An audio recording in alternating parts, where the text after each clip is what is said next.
Josh, and this is the Puds Podcast. All right, Paul, what's going on?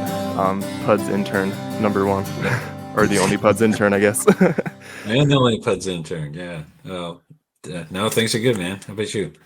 Doing well. It's a lovely afternoon out there. I actually got the windows open in here, and I had the sun blasting me in the face, which you noted as soon as I logged on, but tried to put a curtain up at least so it doesn't hit me, and I'm going to be squinting like the entire time that we're on here. Should be kind of awkward. Yeah, it was kind of interesting day today. I live in Wakefield, Mass, and last night there was like a double shooting, just What? like a mile down the road. So helicopters going all night, state troopers. Still waiting for details on it, but it's been a little bit of a work distraction today, and certainly last night, just constantly checking Facebook, checking the news. What's the latest update? Getting so like literally nothing other than that it happened kind of deal. Yeah, so far. Wow. I haven't been able to check today. Work was pretty busy, but it was a pretty crazy night. Not that. Wakefield's like 11 miles straight north of Boston. So it's still kind of, it's borders urban / suburbia and stuff. So, this kind of stuff doesn't happen frequently, thankfully. Yeah.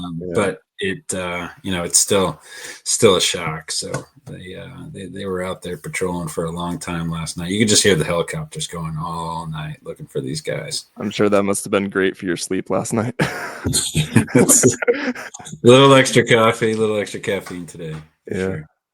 Yeah, I hear that. So what'd you get up to this weekend? I know what you got up to this weekend because we talked before this, but let's hear about this saga. A lot of people got out hiking in the Whites this past weekend. It looked like it was an awesome day. With some spring conditions in the ladder, but it looked great. Yeah, for sure. And when you look at the forecast in the afternoon, it was supposed to hit 60. Down low. It was an easy decision to head north. My hike was really. I know he's getting a lot of airtime the last few weeks. Christian hikes the Whites. Christian hikes the Whites was he really grinded and to get a single season winner. Shout out and congrats to you again, Christian. And we'll we accept payments by check, Venmo, whatever, for all the shout outs if it helps your presence on social media in any way and you start to take advantage of it. So I just want to throw that in there. Yeah, right on. Yeah, he grinded like super hard over. Yeah, he did. In all seriousness, it was damn impressive. Sleeping in his car. I mean, it was just like what he did. I mean, we're not talking like Philip Kasha, and I believe he was finishing his 4x48 today. Today or tomorrow, something like that. Yeah, I think it was today. Okay. And anyway, so just super crazy what Christian was doing, and so Saturday he was finishing on Adams. Long story short. Yep. And Christian and I, if you remember back, had bailed on the twins, and when he smashed his knee a few weeks ago, and so it was kind of I'd reached out to him, how you finishing, when you're finishing, and he's like, I'd love for you to be there. So absolutely wasn't going to miss it. So shot up on Saturday. There's 4 of us at the start, myself, Deanna, Maddie _Peaks, his Instagram handle. Good. Met him for the first time, been following for a while. I think you'd like his content. He's cool. Seems like a really good dude. And so we met at Appalachia around 6 o'clock in the morning on Saturday, and just geared up, and the excitement was building. You could see it in Christian's face. And I was bummed to not be able to join you on your bonds finish and such in some capacity. Part of me is I'll forgive you eventually. After hearing your story. Yeah, you're like, actually, I don't feel bad at all. Yeah. So it was cool. You could see the excitement in him. Yeah. It was the end of a really long push for him, and so the funny thing, and I told him, I said, look, don't let us hold you back. So if you are amped up and the adrenaline's flowing and such, just go and we'll catch up. And that's kind of how it worked out. So our group kind of cut in half. It was Deanna and I, and then Matt and Christian just took off. And you guys just headed up Valleyway? pretty much Yeah, up and deck. exactly. Okay. Yeah, Okay. yeah, Okay. yeah. So, so it was my first time heading up to Madison and Adams. So, set out in Valley Way, and it was good. In the morning, it was I don't know the temperature off the top of my head, but it was the trail was still in good shape in the morning. A little kind of sketch, maybe 2/3 the way up. There's a lot of side hill action where the trail was getting a little softer, and as the sun was poking out, and footing was a little. If you missed the monorail a little bit, you didn't pay too much of a price on the way up. So we kind of took our time. Again, first time in that area. Beautiful pine forest down the bottom. And then just continued to make our way up. I think it's 3.8 up to Madison Hut. Yep, that sounds right. And Christian's plan was to just tag Adams for the day, and he was done. So literally and figuratively. So by the time we got up to Madison, it was kind of funny. It was Deanna and I were sitting there, and we're like, all right, let's head up to Adams, and we ultimately decided to not quite slack pack, but drop my pack at Madison Hut. I threw hers on my back and just loaded it up with some essentials and such, and said, let's do the push, so that she didn't have to carry a pack up. Oh, okay. And, that makes sense. We're sitting there at Madison Hut, and all of a sudden we just heard this loud scream, and kind of knew Christian had reached the summit of Adams. That's awesome. It is wild. I was going to say it is wild in that little area because of how, I guess, sort of the coal is over there, and like even the back where Star Lake is, like everything echo. Like it's weird sometimes. Like you'll be walking around there and you sound like someone's it sounds like someone's maybe right next to you, but they're like 300 feet up or whatever. It's almost one of those areas too where I've joked with people before where you got to be careful if you're talking crap about someone else that's on the trail, because they might hear you coming up Valley Way or going up Adams or Madison from the hut. The way everything echoes is very from an auditory perspective. I don't know if that's the correct word. It's an interesting, like it's almost like an amphitheater kind of effect in that little coal there. It's definitely unique. Yeah, no, it was super, super cool. So Dean and I set out to head towards Adams, and we're on airline. I think I always get these all jumbled and everything. We're on airline, and then we ran into Christian and Matt coming off of Adams right around the Gulf Side intersection with airline. Okay. So we're kind of like right above Kings Ravine, and yep. Got to talking to them and got a little distracted. So it was, congratulated Christian, and we took some photos and everything. It was just, beautiful bluebird day, super, super, super windy. Which was a factor a little later. So Christian and Matt headed off, and we kind of got a little distracted and ended up continuing on Gulf Side instead of going up airline.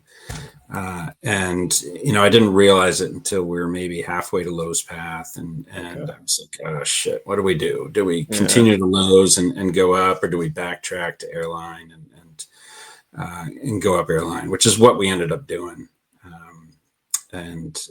So backtracked to airline, picked that up, and then went and summited Adams, which was awesome.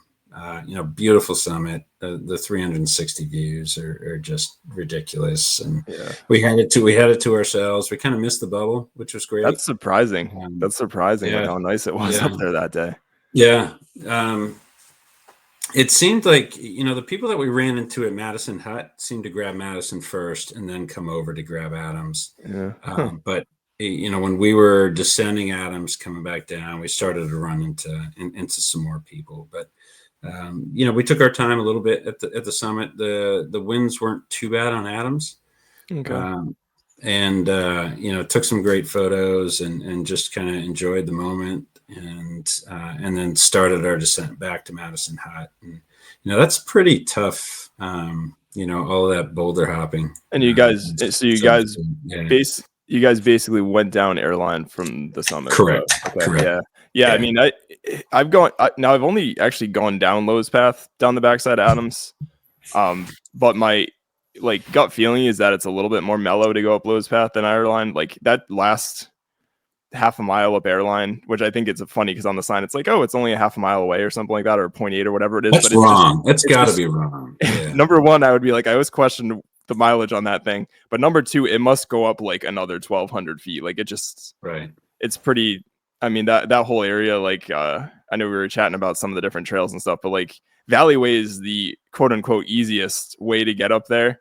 But like there's no easy trails in that area of the Whites. Like there isn't. Like I feel like Adams too, you hit like 3 sub peaks before you can even really see the top of it kind of coming up, depending which way. Like I know you sent me a picture, you're like, there it is. And I'm like, I think that's Quincy Adams. That's not exactly. It's kind of funny, but it looks like, you're like, oh shit, it's right there. And you're like, oh, it's like 4, and you're like, oh, it's the next one. You're like, nope, that's actually Quincy Adams. Then like you finally get over that shoulder, probably like right where you guys met Christian, and then you're like, okay, that's more or less it. But it's a behemoth of a rock pile. Behemoth. I was thinking about that later when I sent you that photo. That's where we're going next, and I was like, "That's not it." Yeah, so it was great though, and then we reverse course down to Madison Hut, and then I mentioned the winds. So it was, while the temperatures were really pleasant, super pleasant. I think it was north, 40, 45 degrees. Wow. Up in that area. But the winds were gusting up to 70 miles an hour. Ooh. So when we were descending down Adams, we ran into this guy, Dan, and I forget his last name off the top of my head. It's like DePiro or something like that. He had said that the winds on Madison were oppressive. And so, my plan was always Adams and Madison because I needed both. Deanna already had Madison, so it wasn't as high on her list. And then once she heard Dan's report of just how oppressive the winds are on Madison, she's like, I'm not going. So I ended up, which was awesome. I got to leave my pack with her at Madison Hut, and I head out to grab Madison, and with nothing on my back, which was a big relief at that point in the day for sure. And I was able to scoot up, but the challenge was like the winds when it gusted. Literally, I'm not a small guy, I'm not the biggest guy either. But the winds almost blew me over 2-3 times, easy. And which way was it blowing from at you? Was it hitting you like from the Gulf, the Great Gulf side, or was it hitting from like the correct side? So it was like probably funneling up sort of the Great Gulf and just blasting. Yeah, because it's funny. You usually, like a lot of times, and it's probably just because of the prominent wind direction, but I feel like when I've been up there, and I mean, I've probably done Adams and Madison 8 or 9 times each because of my trail up there and getting up there. But usually I feel like it's worse on Adams. Like a lot of times Adams is kind of blocking that kind of the worst of the wind gusts. If it's out of the west, southwest, like north, I guess even northwest, it kind of hits it. But I feel like a lot of times Madison will be pretty okay until the summit and you don't really feel it that much. Or you go up to Adams and it's generally okay, and then you get to that top portion, you're like, holy crap! Like it's like blowing you over. Okay, it literally did. Like I was, there was points where I was ducking behind cairns or whatever boulder. There was a few times I sat down because it just like it was literally going to knock me over. There was one woman, right when I got up to the summit, that was like she was afraid to move. It was just gusting, gusting. And, so her husband's like, let's get this and get the heck out of here. So, I took a couple of pictures of them for them and took a couple of selfies, and I'm like, I'm out of here. Cause it just wasn't super pleasant to be up there. Cause it just not that I felt unsafe, but it just wasn't super comfortable in the same capacity either. Yeah, I'm glad you mentioned it too, because I feel like we don't really talk about wind being a dangerous thing a lot of times when we're hiking or just on the podcast in general. But yeah, when you start getting wind gusts up that high, like we were texting back and forth after you went, and was mentioned the first time I had ever been up there in like 2017ish or maybe 2018, and it was a very windy day, probably pretty comparable or on par with that. And yeah, the first time you feel wind like just shove you, and again, I'm like your size kind of guy, not huge, but not small, certainly. And the first time you feel wind, just like it feels like someone just shoves you in the back. It's kind of makes it concerning when you're boulder hopping and stuff. And the other thing I always remember is just when you hear those gusts coming like up the valleys or whatever, it's kind of wild. Like it almost sounds like not like a train or something, but like you definitely a lot of times can hear the gusts sort of hitting the valley before they actually hit you, which is this weird kind of, I don't know, it's like a sixth sense instinct sort of, maybe it's a primordial thing that comes over. You're just like, it just doesn't feel great. Like you're like, okay, something's coming. I need to brace myself. Like, yeah, totally. And I was so happy that Deanna decided not to go, because she would have gotten blown over, like without question. I was joking to Maddie Peaks that I should have put it like a string on her, and in case she took off like a kite. So it was blowing super hard. So I was happy that she did not go up, because it wouldn't have, it might not have ended well, to be honest. But I made my way back down to the hut, and we reversed course. It's 3.8 back to the Appalachia Trailhead. That the challenge then was it had warmed up so much over the course of the day that the trail that was in pretty good shape on the way up was a complete mess. Going down post holes, just mashed potatoes, and it was exhausting. Just trying to stay upright. I probably fell 6-8 times. Deanna probably similarly. We both had a couple of healthy falls and healthy, sarcastically, picking pine needles out of your hair, whatever the case is. So, we got through it. We're happy to get back to the car, and I think it's probably, for myself, Adams and Madison was like 9.5 miles, about just short of 5K elevation. So it's, it's a full day for sure. And was pumped to get to 38 and 39. Deanna got to 38. So, getting down into single digits, which is pretty sweet. Excellent. Well, congrats to you both. And in all seriousness, I did want to say shout out again to Christian Hikes the Whites. I've been seeing him. It was great to cross you. Hopefully get out with you sometime again. But yeah, those beast mode going up there and crushing it. I've seen a couple people that have been doing single season winters. But that's just such an endeavor. And then, yeah, I'm glad you did mention, wanted to shout out Philip Karsha with finishing his 4x48 project. And I saw he was trying to get to 200 peaks kind of for the sake of doing that, and then finishing with Garfield, I believe. Yeah, today. But a big congrats, especially the way this winter's been. Like it's a hell of a winter to do that, and with all the snow and everything else and the conditions and stuff that we've had, and then kind of this premature little warm up, turning everything to mush for like probably like a week, and then solidifying back. I was curious seeing at his list that it does look like he kind of knocked out everything with any sort of river crossings kind of earlier while it was solidified. Because I imagine like Owl's Head and probably a couple different trails are probably toast for snow bridges after this warm up, and it's probably going to sort of be that way until spring now, until the water levels die down. But yeah, it'd be interesting to peel that layer, back and see if that did factor into how he mapped it all out. Yeah, for sure. I'd love to pick his brain about it and chat with him. So maybe that'll end up happening eventually. But so you got out little family time. Stayed local? Yeah, so while I was salivating over everybody's pictures that they were sending me out of their awesome hikes Saturday and sort of their plans, I did get out for a family hike Saturday. We attempted to do sort of like, we'll go for a nice picnic at Newport, like it should clear up in the afternoon.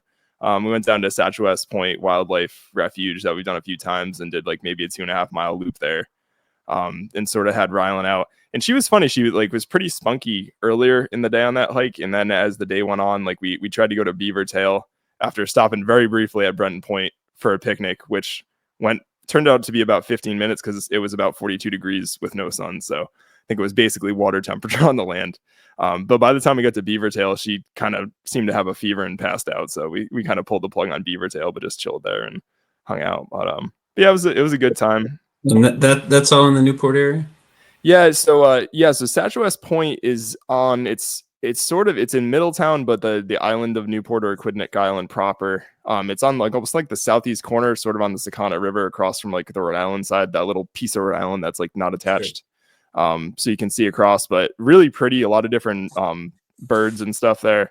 And just really open area. It's where I got some of those shots of that deer that wasn't afraid of people at all. Maybe like a month or so back. But it's nice. It's just sort of a very flat packed trail.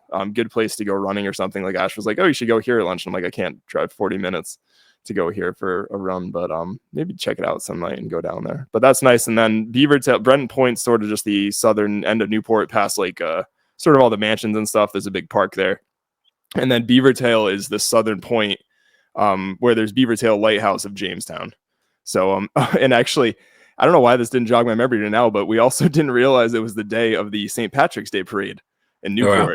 So my GPS is like trying to take me around this thing, and I'm smarter than you, GPS. I know Newport. I've been down here a ton of times. I'm just gonna go the way I normally would go.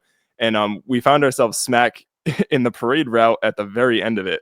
So we were pretty much I was gingerly driving past what appeared to be a lot of inebriated Salve students, likely, and probably a lot of URI students and stuff down there, but everybody having a grand time.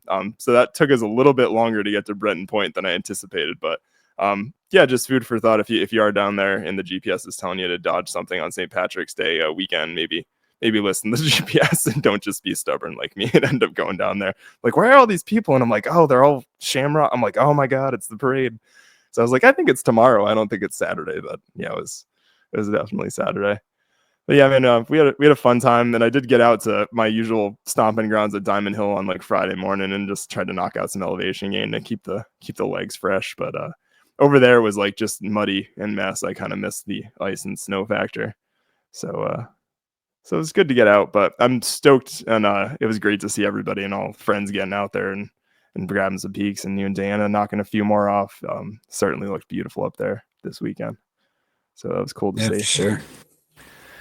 So I did get a fun thing in the mail today. Actually, I just checked the mail about 20 minutes before we hopped on, which was pretty cool.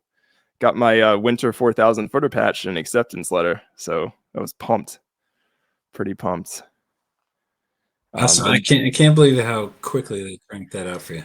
It did. We were chatting a little bit about it. Which is great. Like, yeah, I was glad it came in as fast. I think they prioritize getting these out before the awards dinner. That's my speculation anyways. But yeah, it turned around literally in 3 weeks. They got it out to me. And I didn't realize too at the time. I'm like, I'm going to order 3 extra patches. And I'm like, I don't know what I'm going to do with the 2 of these patches. I was just excited, I think, when I got it and was sending it in. Yeah, you do the whole out the needle and thread and put it on your patches. I've just glued them on right so far. Yeah, I'm always like worried about compromising, I guess, the waterproofness of like the backpack. Sure. Especially the Osprey I have on now. Like, I have one sort of on the bottom. You could put it on the netting, I guess, but yeah, I haven't actually tried. I probably should go to like a seamstress or like something and like actually get it like sewn on. I feel like that might look a little bit neater, because the problem is with the super glue ones is it inevitably seems to fall off, and then you just get like these chunky splotches of like super glue on your backpack. Like if you see the top of my backpack right now, it looks weird, but it's just super glue. That faded section. Yeah, exactly. That just hasn't been getting any sunlight. Yeah. But did want to mention that if you are finishing your list this year, or finishing your winter list, or any of the, for that matter, any of the greater Appalachian Mountain Club recognized lists, the awards dinner is Saturday, April 26th at Exeter High School. So it looks like it's open pretty much to anybody who wants to go. As far as the ceremony itself, you just have to pay for a ticket. And they do have a dinner reservation, it looks like you can do, which I'm not sure if that's for finishers or whatever, but I'm assuming you probably can just sign up for that online too if you want. So did want to shout that out. I've never been before. So when we finished, it was 20. When we got the acceptance for our initial round of the 48, it was 2020. So they did not have the acceptance dinner because of COVID. So we just get it sent. So hoping to catch it this time, and got quite a few friends, like Mike Cherim, Kate, Mike McLaughlin, a bunch of people that sort of either finished last year, finished this year. So probably be in good company. It sounds like All's 48 is going to be there as well.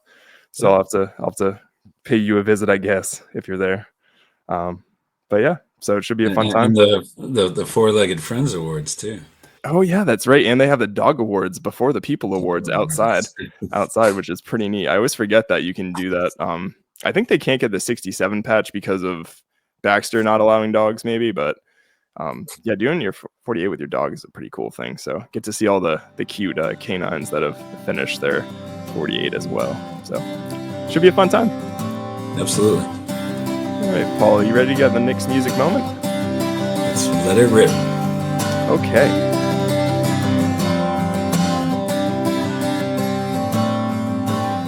So for tonight's Nick's music moment, I have sort of a mix of a newer thing that came out in regards to an older album. But one of my favorite bands, I'd actually probably put them in top. It's always tough with these things, but like a top probably 3 slot, if not number 1, is Radiohead. I've been a huge fan of them since college. Saw them when I graduated high school, and I've been fortunate enough to see them live, I think 3 or 4 times. Pretty much every time they've toured since. I sort of fell in love with them as one of those. An ex-girlfriend in high school was like, "Oh, we need to go see them," and I was like, "Who's Radiohead?" Like, I guess I'll go. And it was more like, "I'll go because you're going," kind of deal. And actually enjoyed the concert a lot more than I anticipated. And then I got a greatest hits album, and it was kind of like opened the floodgates from there as far as becoming a really big fan. So this week actually marked the 30th anniversary of their second studio album, The Bends. Came out in 1995. So I guess they're getting older. I think Tom York must be like in his 60s now. But that had some huge hits on it and kind of put them on the map. Their first album had Creep on it, which everybody kind of knows. This album had High and Dry, Fake Plastic Trees, Street Spirit, Fade Out, and probably a couple other singles on it. Kind of set, I guess, the tone as far as them being a more, I don't know, like I want to say like stadium rock band, but just a little bit more developed, and they really gained a lot of popularity. I think this album did really, really well when it sold out. Became sort of one of those prominent 90s bands and kind of really showed them to the world. But in light of the Bend's 30th anniversary happening this week, they actually put out a collection of all their B-sides that came off of all the singles when this album came out. So I thought that was pretty neat that they went back, and you can just stream it on like their site or Apple or Spotify or anything for free, which I thought was really cool. And there was a couple mixes of different tracks too that I had never seen before. I might be wrong. Maybe they were released. Like a lot of times too, it's tough in the era, I feel, of like when singles used to be like, we'll put out a single EP and it would have like 2 or 3 sort of B-side tracks on it. They do Japanese pressings and all sorts of weird things where they'd release these B-sides and you might not actually hear them even in the United States, unless you were kind of seeking out these other copies. So there were definitely a few tracks I had never heard before by them, and I'm a pretty big Radiohead fan, so I'm thinking a lot of people haven't heard these. So one of the ones on here, talk show host, I believe was actually in like, remember that like Romeo and Juliet that like Leonardo DiCaprio was in like way back? I know of it. Didn't see it. I think we saw it in high school after we did Romeo and Juliet. That's the only reason I know about it. But talk show host was a song that was in that movie that Radiohead actually did, and that actually was a B-side off that album. And there were a couple other songs that just caught my ears, were The Trickster and Lozenge of Love, which Lozenge of Love for a Radiohead song title just was like, this seems different.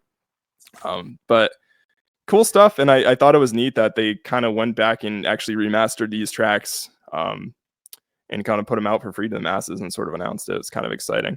And rumor has it that they might be working on a new album and tour, from what I was reading in my sort of news feed this morning. So that was exciting. So don't count.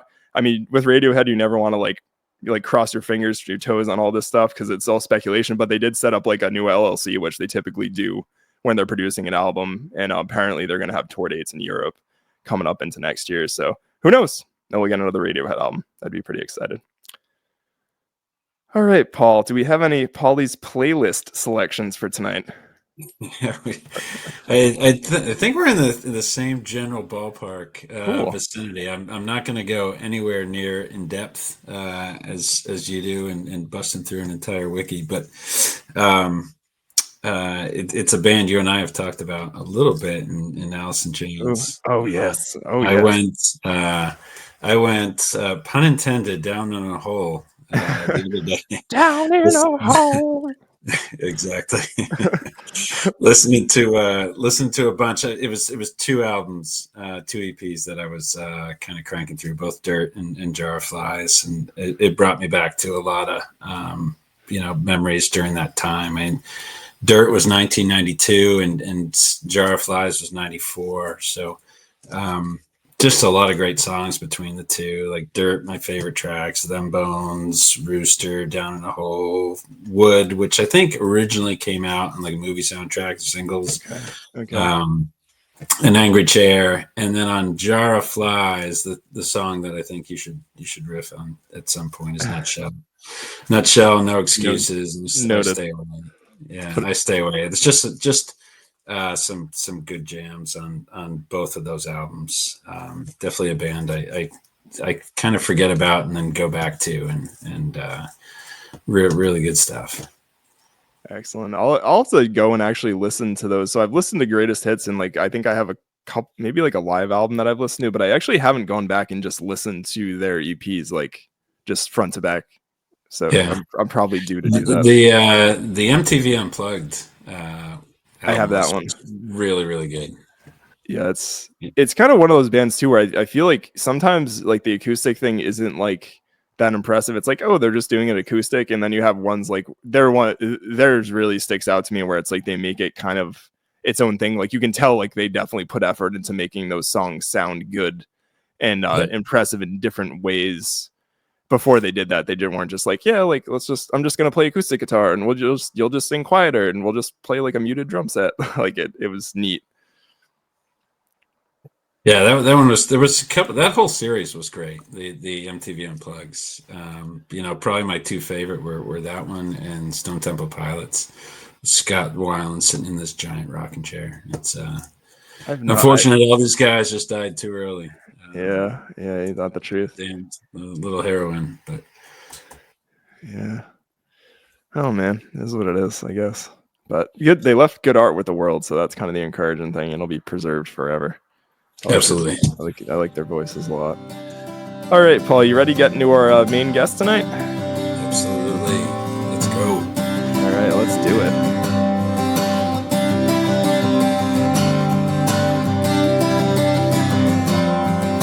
Okay, I see it. Recording started. All right, we're all good. Mike Cherim from Redline Guiding, and we're situated in North Conway, Intervale. Okay. Guide company. We take people hiking, climbing, mountaineering, skiing, all the good mountain stuff. Okay, excellent. And we also teach classes such as wilderness navigation. We have a pretty big list of things that we teach. So it's good because I do search and rescue too. So a little education up front saves us from having to go out and collect people. Cool, makes sense. So where did your love of hiking and the outdoors and mountaineering start? I have to blame my mom. She was obsessed with the White Mountains, and my dad was in the service, but we kept coming back to New Hampshire. This was like home base.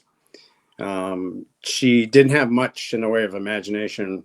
It was like, let's do Mount Washington, as if that's the only mountain that exists, and let's go up Tuckerman Ravine Trail. So first time I did that, I was 4 years old on my own legs. I'd been up there when I was 2 in my dad's backpack in the papoose. So that's exciting. I feel like that's sort of a trial by fire. See, so we have a 2.5-year-old daughter, and I'm kind of eager. Like I like hearing from people when they first like were out on their own 2 feet, or they had their kids out on their own 2 feet for their first hike. So that's pretty cool. So that's like a serious hike to start out with a kid. I feel like it is 4.2 miles and about 4,200 feet of elevation gain. I only needed to be boosted up the big boulders climbing up Tuckerman Ravine itself, the head wall. So I was able to do it on my own. At least that's what I'm told. And we have photos. Awesome. So, social media wasn't quite around then. No, I mean, nowadays too, with social media, I mean, you take a 2.5-year-old up in the mountains, there's going to be some people out there that will have a real problem with that. There's going to be some people out there applauding you. I'm lucky. Back when I was a kid, nothing was, recorded. So I got to grow up and have my stupid times without anyone actually noticing. Yeah. Feel bad for the kids nowadays. They can't go over with anything. Yeah, no, it's easy to get vilified for just about anything. Yeah. You're going to piss someone off and another person cheering you on. Yeah. So it started there, and I take it sort of just developed into sort of your own passion. Yeah, and if I can interject, Mike, like you didn't, that wasn't your original background, right? Like you're an entrepreneur. From the digging I did, you might have even spent some time in the Air Force as well. Yeah, I was 6 years in the Air Force, and which afforded me the opportunity to do some hiking and climbing in Italy. Cool. Because my dad was in the service, I was able to. We were in Japan for 4 years, so I got to do a lot of hiking in Japan, awesome. Minami Alps. I've climbed Mount Fuji when I was 12. Completely unprepared. Social media would have had an absolute field day on that, but the Japanese helped out. But I was sunrise on Washington. I have a stick that every 1,000 feet or so, you would stop at a station, a little hut, and they would put a wood, brand in the wood. So I still have that. Kind of a nice keepsake. That's really cool. So they literally have huts like every 1,000 feet up Fuji, where they just stamp it? Yeah. And we spent the night, around 10,000 feet. Around 3:00 in the morning, we woke up to hit this sunrise, to hit the summit for sunrise. It was hard. It's a big mountain. It was cold. There was snow up there, and I was wearing shorts, which is where my parents kind of screwed up. We were unprepared for that level. So but we're tourists basically. Yeah. So I got to climb and do some hiking in Utah, thanks to the Air Force. And I've since done a number of things, just starting this company. I did own a mail order company for 20 years. We sold good bugs that would eat bad bugs, and people would use them instead of pesticides, which was a good thing. It was kind of cool. I did that for 20 years. And interesting. That's how kids grew up. How do you end up getting into that? It seems like a pretty niche. I was out of work. I was an electrician for years. Okay. Got out of being an electrician, went to work for a newspaper to do digital marketing and learned a few office skills. And they went out of business, unfortunately.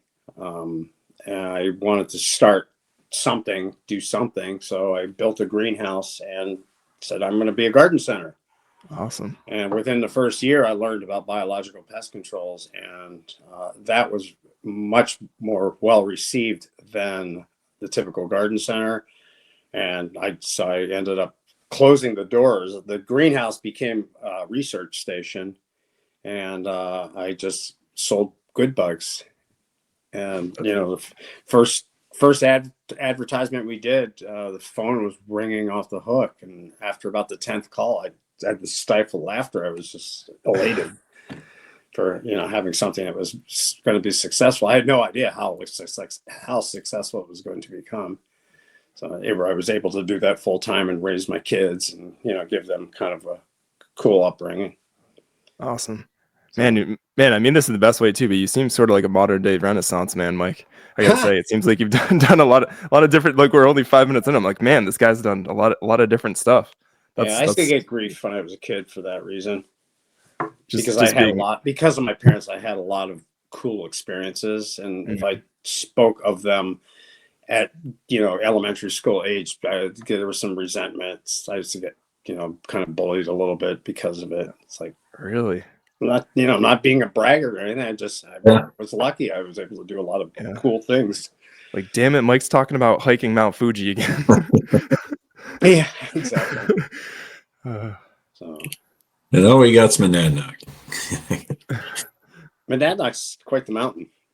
Yeah, no, absolutely. I say that in jest, but it's they're one and two in the most climbed mountains in the world, right? Mount Fuji's number one, the most visited mountain, and then Mount Monadnock is number two.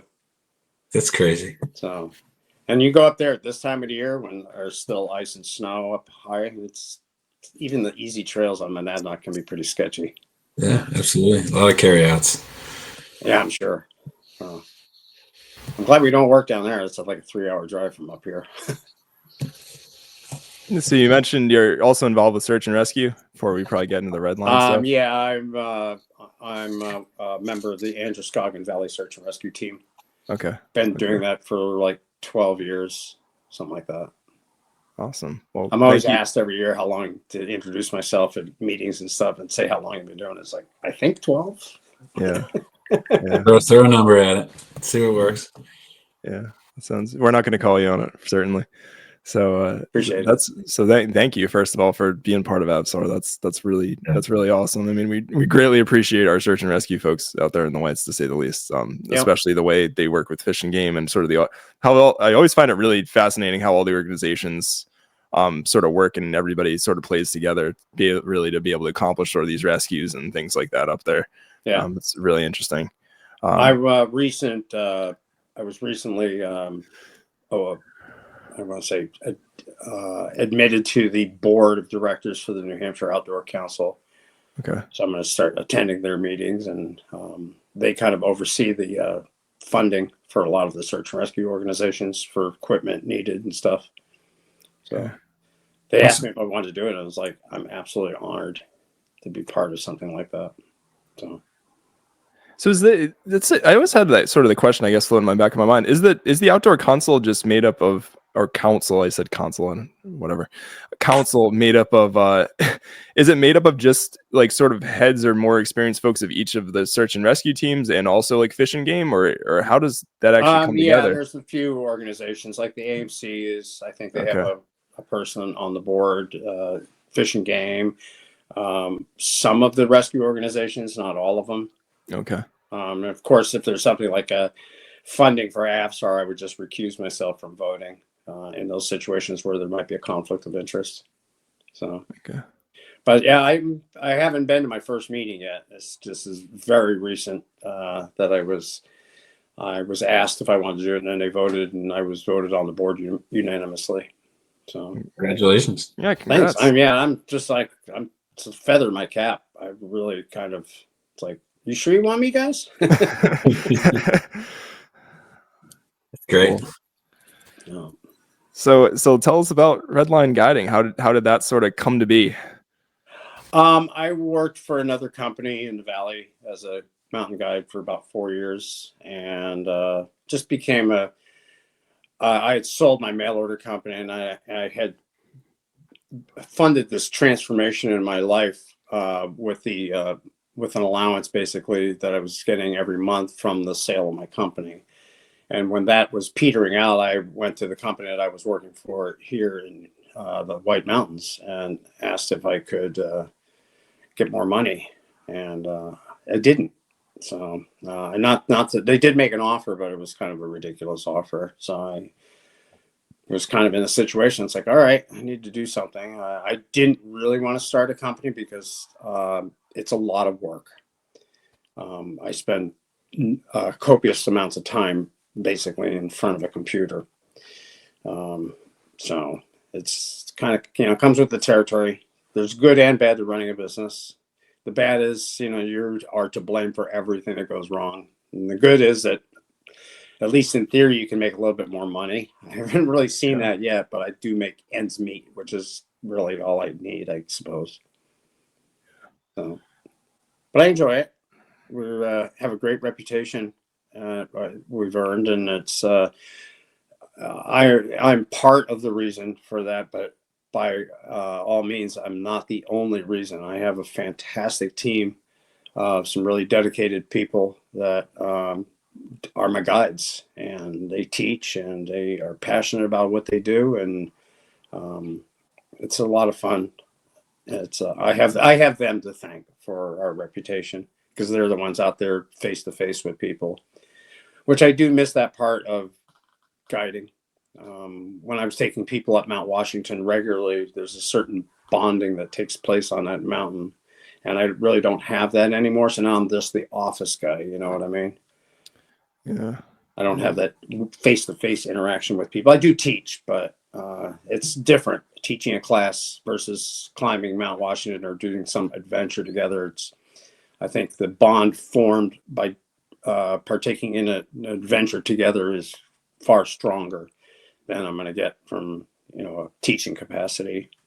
Yeah, that's cool. I mean, that's something we've definitely touched upon before, where I feel like Paul's a good example of someone that I met hiking on an Alls 48 hike in June last year, and we did a sandwich range traverse together in the summer. And like when you're out for like a good amount of miles in the elevation gain with people on like a hot July day, like you get to know each other pretty well. And we're joking too, where it can work out well sometimes too, where it's like you're kind of like, well, I hope this person like talks enough to like make the day go by and we can kind of hit it off a little bit, but also like hoping they're not like annoyingly talking so much, or like sort of that back and forth. But to me, it's like guiding must be so different from, say, like I'm hiring like I don't know, like a taxi or someone to take me somewhere, because that's just like you just kind of go from A to B. Like when you're hiking and you're out there for hours together, and also like some of the stuff you guys are doing with complete 100% like mountaineering type routes, like you're really putting your trust and faith in these guides, and they're also trying to analyze you, I guess I would imagine to the best of their ability to see where your risk tolerances and your physical abilities and sort of your ability to be able to do those things hiking, to be able to accomplish whatever goal is. We ask questions to try to make sure it's a good fit for what their objective is versus the reality, and a number of factors. I do like to say that we, everybody that comes to us, they want to be there, which is really nice. Unlike, say, a person who works at the Department of Motor Vehicles, nobody wants to be there. Nobody wants to be waiting in line. So it's and they kind of like, I think they have to meet a bunch of cranky people, and it's just the opposite for us. People want to be there. They're about to do something. It's their day off. It's their vacation or their holiday, So that's kind of a nice feeling.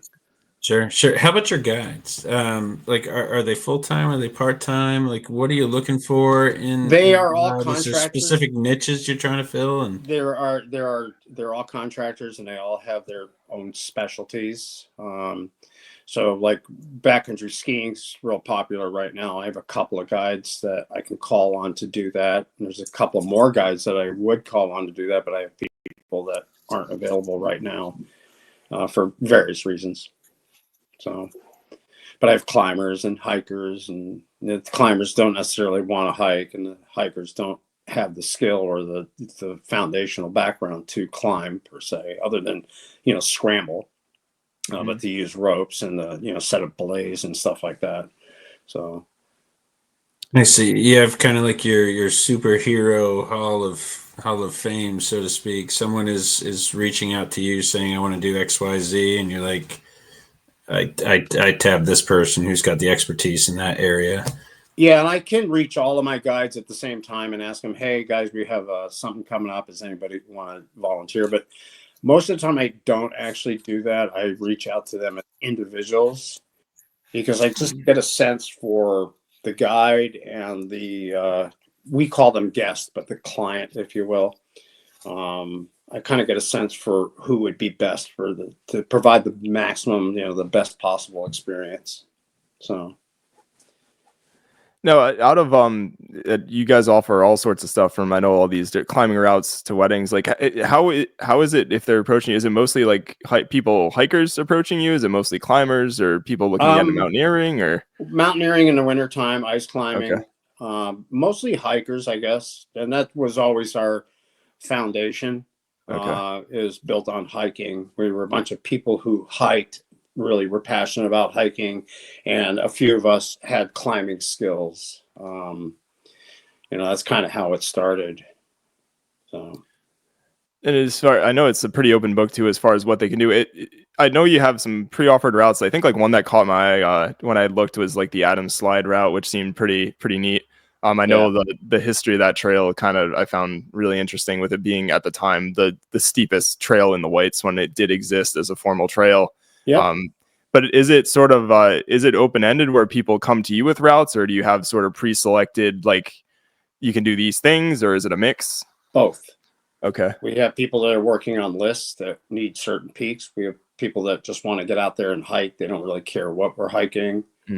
So it is definitely mixed. Some people have an agenda, and some people just want to get out there and have some fun. So. And we help people with all kinds of lists: 52 with the View, the Terrifying 25, the 4,000 footers of New Hampshire. We companion hike for people like working on their grid. In fact, one of my guides used to be one of our guests when he was working on his grid, which is to do the 48 4,000 footers every month of the year, but not necessarily in a single year. And there were peaks that he couldn't find anybody to go with him on, in the northern presidentials, like Mount Adams, Mount Madison, Jefferson, where he didn't really want to go by himself. So he would hire us to just be a companion. And it's good because it's a companion that's not going to be leaning on them for this, that, or the other thing. We are, standalone, very capable. So we were a companion that he didn't have to worry about. So. That's really cool. So it seems, needless to say, it seems pretty open-ended. You guys, it sounds like you'll pretty much do anything and sort of accompany people, teach them, or whatever. Pretty much, yeah. And I thought it was cool. Oh, sorry, I didn't want to cut you off there. I was going to say we have, hopefully it goes down this fall. We're still waiting on more people to sign up, an Everest Base Camp trek. Oh, that's very cool. Yeah. We actually, so two of my good friends who have actually been on a past podcast episode attempted to do one. Actually, it would have been 2 Octobers ago at this point. And they had insurance, helicopter insurance for this, but one of my buddies actually got altitude sickness right around, I believe, like 15,000 feet. So they had sort of an interesting experience up there. Yeah, I think we'll go up to like 19,000 and change. Okay. So if you're not, I mean, you never know. Fitness has nothing to do with it. Yeah. Even past experiences, like I've been at high elevations before, at least 14,410 on Rainier a couple times. No problems. Maybe a little lightheadedness, but I can't go back and say that this is how I'm going to respond physiologically to higher elevations. It seems to be the possibility is going to change from trip to trip to trip based on some factors that I don't really know what those factors are. Acclimation, and of course, has something to do with it.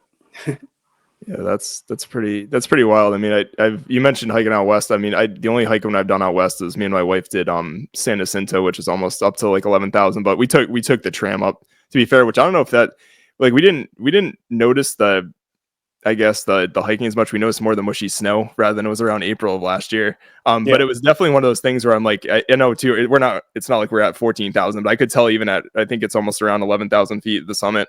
And you could definitely tell where I'm like, something's just kind of off. Like you could tell your body's just working maybe a little bit harder. The heart's beating a little bit harder almost to me, it felt like I just didn't sleep that well or something that day. And then it's funny because you get back down and you're like, oh yeah, I'm fine. Sleep over for a couple of nights up at that higher elevation. You do start getting used to it. You become acclimated. I remember on a ski trip to Colorado, just for fun. We got off the plane, went right to the ski resort, took the lift up, and we were at like 11,000, 12,000 feet or something like that. And we were just going from the top of one lift to the top of another lift to ski a bowl. And we were gassed, skiing in our alpine gear over to the other chairlift, and it was fairly flat, but we weren't, we're fresh off the plane, living, North Conway is like 550 feet or so average elevation here. Yeah. So in town anyway. Yeah, so that must be where do you go beginning to plan something like that for sort of to have for clients and guests to be able to do something like an Everest Base Camp trek? So one of my guides went there last fall, and established a connection and stuff like that. So now we have somebody over there that we're working with. Otherwise, I mean, I'm content with just doing stuff around here, but we do get out. We help people. Like one of my guides, her name is Arlan, and she's the first woman to hike all of the national scenic trails in the United States. So she's been on a few missions. We're, helping somebody do a section of the Smoky Mountains, for example. Okay. So she's a rock star. And I kind of look at most of my guides. They're like really kind of cool people. You know what I mean?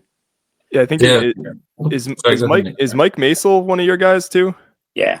Okay, yeah. So I have not met him in person, but I think I ended up corresponding, whatever you want to call him, on social media a little bit, because I saw that he went out and did a great range traverse with somebody at Adirondacks, and I was like, I've heard that thing is an absolute beast. I haven't done a Pemi loop yet, but I've heard people say that it makes the Pemi loop look not easy, but like that it's a lot. So that's cool. But I feel like I see all these. I know I like follow Deborah, I think, on Facebook, Instagram. So I know some of your folks just from their adventures. Okay, she's done the GRT there. Okay. But sick. Yeah, it's a bunch of cool people. Mike's very genuine, very, very nice guy. So I'm proud to be his friend. And that's how I feel about all my guides, as far as we have like a friendship. It's not just a professional relationship. You know what I mean? I would go hike with any of these guys. They're fantastic. Awesome. Except Howard. No, I'm just kidding. I said that just for Howard's sake. Called you out, Howard. He called you out. He's a good friend of mine. And it also looks like, so number one, we'll call back if you're interested in an Everest Base Camp trip. I mean, you can refer back to our episode and sort of our friend's experience going up to do it with another company. if you want a high level at, I guess, sort of what it's like, sort of just going to that side of the world and getting up there. But yeah, if you want to check it out, definitely reach out to Redline Guiding. It sounds like I think that'd be an awesome trip. And we need a couple more people to join the trip for it to run. There you go. So now's your chance if you want to get up there. And I also saw you guys do weddings as well. So yeah, actually, I'm a justice of the peace in the state of New Hampshire, so I officiate weddings. I specifically do weddings that I, promote myself for doing weddings on mountaintops and natural settings and stuff like that. I get a fair amount of weddings at hotels and stuff. People aren't interested in that side of it, but they still want a JP. So what's like the most ambitious hike that you've done for like a wedding out in the Whites? Yo, yeah, that seems like that was my, and because they weren't working on any lists or anything, we basically rode our bicycles to the wilderness line. So it was only like a 6.5 mile or in to get to Bondcliff, and I have to say that was a perfect day, temperature wise, lighting. I shot a 20-minute video of the wedding, which is available on our website if you want to check it out. The foliage was peak color. It could not get better for that couple, and even the winds and stuff, because we were recording it and doing a video. Everything cooperated, so it was except one guy that walked right in front of the camera. Damn it! and it was cool because we ended up laughing about it. It became just a funny part of the overall experience for that couple. That's cool. And I have done one on South Twin, which is a pretty good walk-in. Yeah, that seems like that'd be a beautiful wedding spot to do. That's really it was cool. Nice. And Bondcliff was really nice too. A lot of the weddings I do are on mountains, but have alternate means of getting there, like Mount Washington, Cathedral Ledge, Loon Mountain. I do a lot of weddings on Loon. So they're mountaintop weddings, but we're not hiking up per se. Yeah. I've done Cannon. I have a wedding booked for Cannon. I just had a meeting right before this with a couple that was going to have a wedding in later in April on the Pemigewasset Overlook, which is just off the Kank. So it reminded me of so two of my friends, actually the same two friends that went to Everest, my friends Mike and Lori, or Everest base camp rather, or attempted to get to base camp. They actually got married on Middle Sugarloaf around Twin Mountain, and the funny story with that one is that we got about halfway there. We were staying, I think, around Warren, New Hampshire, and my buddy pulled over in front of us, and I'm like, "What's up? Like, what's going on?" And he forgot his tuxedo, forgot his suit, basically back of the house. So they went to go up to Middle Sugarloaf, and half of us had to go back and get his suit, and we ended up basically going up Middle Sugarloaf as fast as possible to try to get the suit up before his wife to be noticed that he forgot it. And we did get it in time, but he already told her, so he kind of already caught a little bit of heat from that and missing his tuxedo. But do you have any sort of funny or interesting stories from maybe like being with people on that wedding day and kind of going out and hiking and trying to do all the things of a wedding up there? Well, I had one guy that forgot the rings. Oh, okay. And there's a video of it. Again, it's on our website under weddings. It's a problem. It's on the Pemigewasset Overlook, ironically, and he forgot the rings, and there's music playing in the video, and then the music stops and another music starts as he's scrambling to go get the rings, and he comes back and we just take off with the original music and stuff. The couple laughed. It was funny. I did have another couple that got married on Loon Mountain that said, "Oh, we thought you were supposed to get the marriage license." And I had told them. They were fully informed, but they were just really young and didn't pay attention or something. I don't know. I can't marry people without that license in hand. So basically I pronounced them the best of buds in front of 70 some odd people that probably thought I was the worst JP on earth because I never said they were husband and wife. But I couldn't.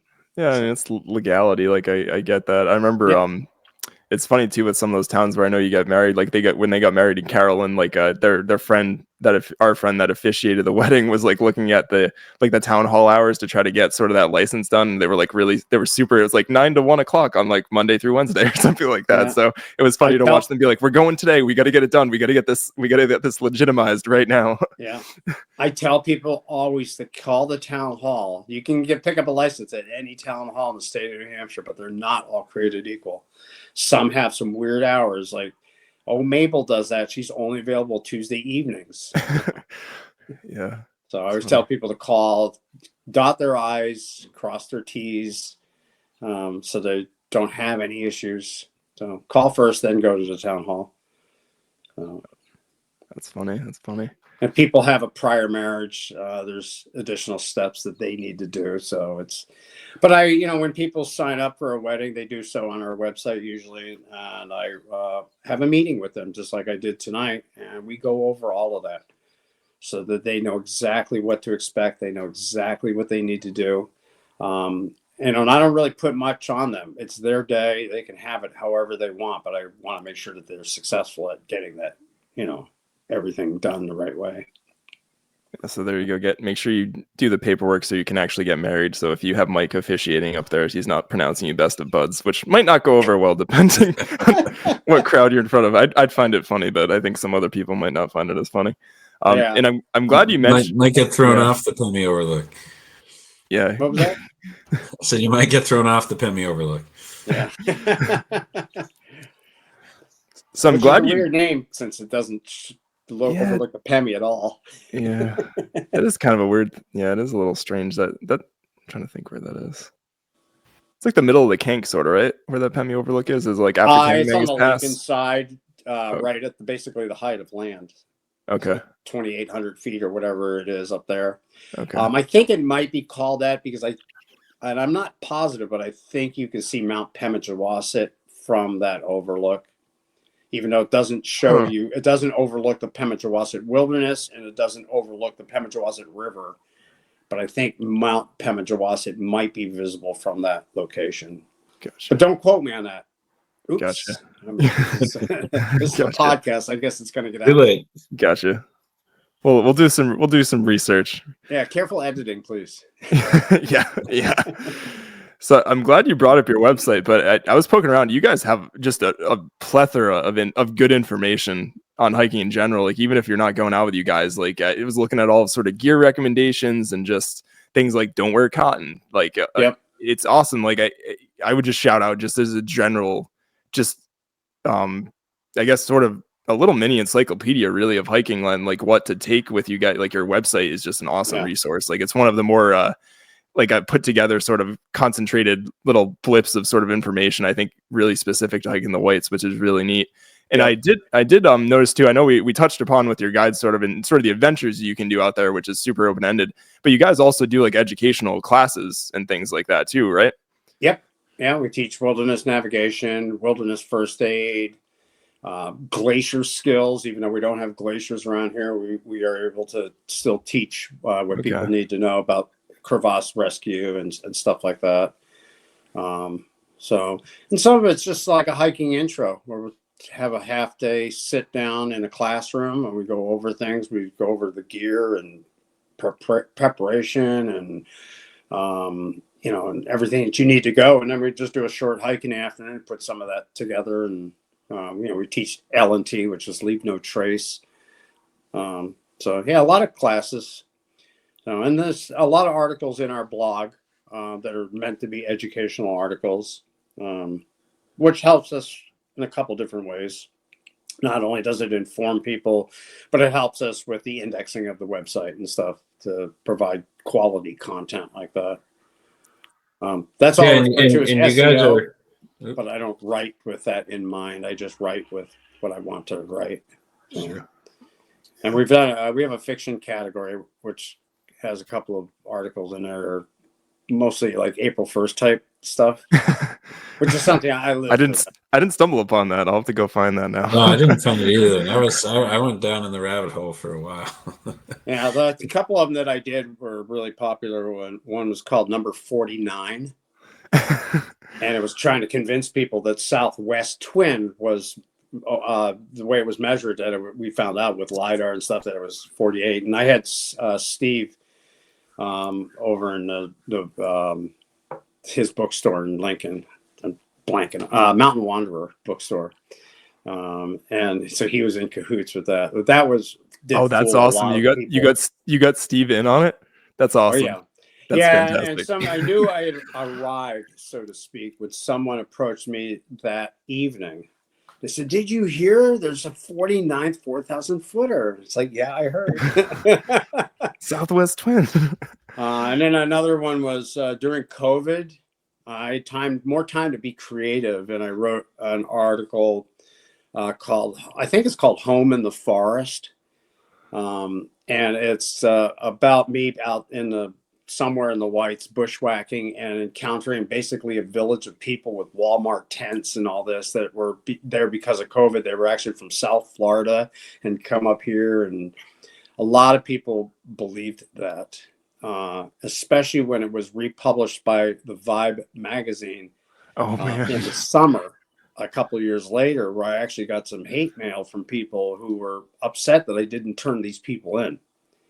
And I had to explain to them the whole thing was it was completely fake. I just made it up to tell an interesting story. So I really like that piece.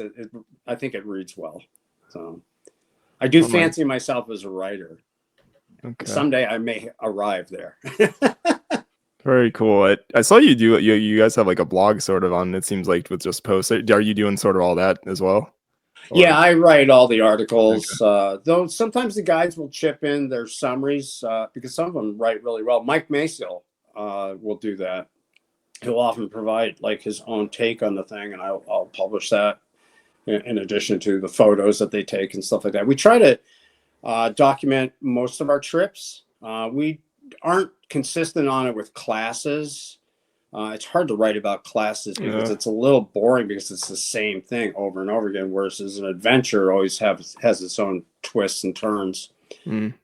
So we try to document that, and that's part of that is for our guests too, so that they can refer to it, share it, and it's a keepsake, if you will, that talks about their day in the mountains. So that's cool. I think it just sort of refers back to how you guys are really getting like sort of personalized, and you're out on adventures with these people that your guests that you're going out with. Like it's just sort of that bond that kind of hiking brings out, which I think is one of the best parts of hiking when you're kind of out there doing the thing with other people. Yeah. That's really I cool. still have friends from when I was actively guiding for the other company that, people I talked to and stuff like that, but I guided them and we developed a relationship because of that experience. Because we were in the trenches together, so to speak, to use a military analogy. Yeah. I mean, it's funny. You had mentioned Bond Cliff earlier, but I actually recently finished my Winter 48 like about 3 weeks ago on Bond Cliff, and I actually fell into a spruce trap that was almost head high, heading out to West Bond, which was an experience. Had seen pictures of it before, and that's definitely a thing. But like you said, being the bond you kind of get, we had hiked with another friend, Paul Gamel, who I actually hadn't hiked with before. And on that day, and he was behind me and helped me get out of the spruce trap. So it was like, after that, I'm like, I owe you one, Paul. Like after you pull someone out of a spruce trap, I'm like, thank you. It's the feeling when you get out of that and he's helping untangle spruce out of my snowshoe and stuff. So you kind of, you forge a bit of a friendship there. Certainly through some of those times. So first of all, congratulations on finishing your Winter 48. It is a big deal. Thank you.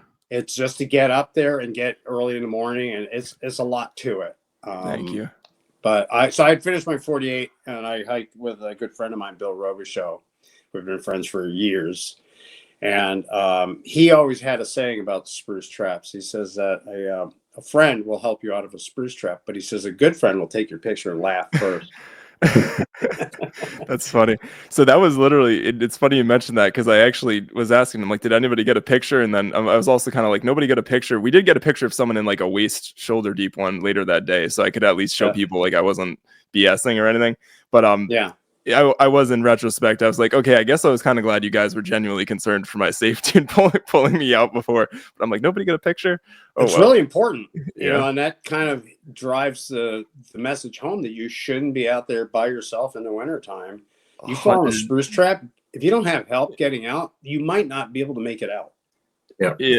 Yeah, 150%. I mean, I was saying, like, just talking to people, and we did the episode that just dropped actually, like, this week. We actually had All's 48 on, in the front half. I sort of just recapped a little bit on about doing the Traverse, or the Out and Back rather, from Lincoln Woods, not the Traverse. And yeah, like, I think humbled is probably the biggest word that came to mind that day. We got kind of warmed up in the day. We got blasted with wind and sort of freezing rain and snow coming back across Bond Cliff, which was a thing. But yeah, 100%. Like, I don't care how strong of a hiker you are. Like, number one, it's dangerous to go out there somewhere like that in the winter by yourself.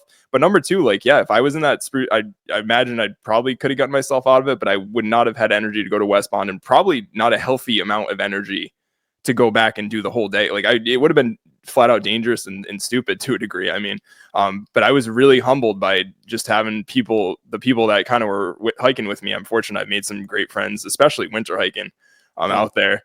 And yeah, like, yeah, I was really grateful to have them with me, and really humbled by the fact that we were breaking trail up to Bond. We lost trail, and we actually lost it out to West Bond again, which is kind of how I ended up in a spruce trap in the first place. Yeah. But yeah, just humbled completely by Things the whole experience. Go bad really fast. It hit home, and we had you described hypothermia weather. Yeah, like, just wet and also bad visibility coming back across Bond Cliff. I mean, I've only been out there in the summer once before across the bonds, and it really hit me.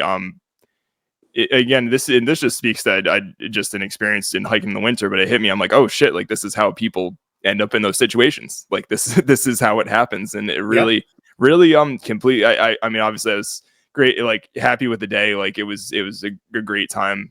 Enjoyed it.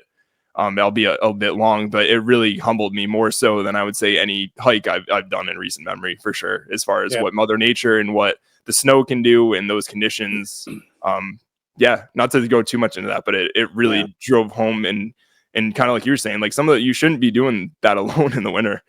It's unforgiving, So there's an expression that rock climbers will say, and they say, don't use your ability as protection.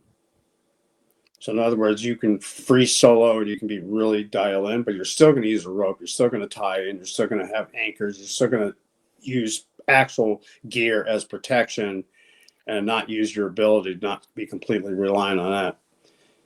So, to use the rock climber to stick their hand in a fissure or a crack, and there's a wasp's nest in there. It's like they're going to have a pretty bad reaction to that. And if they don't have ropes and stuff, they might deck and fall and, get seriously injured or worse. So that's, taking somebody along. You may be one of the hiker elite, as we say, out there, and completely capable of doing this on your own, but you have somebody else because you're not a fool. You're not relying on your own ability as protection. You're bringing backup, which is good. If more people did that, we would have fewer call-outs. So, well said. Anyone can have a bad day, right? Anyone can have a bad day. That's right. Yeah, you just don't know. Yeah. So I am curious a little bit. Now, you've hiked a bunch of different places, it seems, and congrats on you've gotten up to Rainier, huh? Yeah, a couple times. Wow. I was in a position to guide people up that, so it was kind of cool. Same thing with Mount Hood and Mount Shooksand in the Northern Cascades in Washington. So was your primary focus when you were kind of guiding and training? Was it more mountaineering, like straight up? I understand the two. There's aspects of climbing that kind of integrate into mountaineering, and obviously it's like very advanced hiking when you start talking about the gear and things you're using, and also acclimation and things like that. But was that sort of your main focus? That was what I was teaching people how to do mountaineering, basic mountaineering, using ice axe, crampons, things like that. Even though I'm passionate about hiking and keeping it simple and stuff like that, what I taught and what I partook in, I would guide people up Washington, and I consider some of the routes on Mount Washington entry-level mountaineering. Okay. So, that was mainly my focus on the classes and stuff. But going out on my own a day off, I'd be hiking something that I want to hike. And I did hike all of the trails that are described in the White Mountain Guide. Okay. Congrats on that. That's a huge accomplishment. Yeah, it was. I find it to be one of the most rewarding things you can do in the whites, because you are seeing all of these mountains from different angles, and you really get a sense of understanding the topography. When you can go onto a ledge and you can name 100 mountains that you're actually able to see there with, with great accuracy. To me, that comes from doing things like hiking all the trails.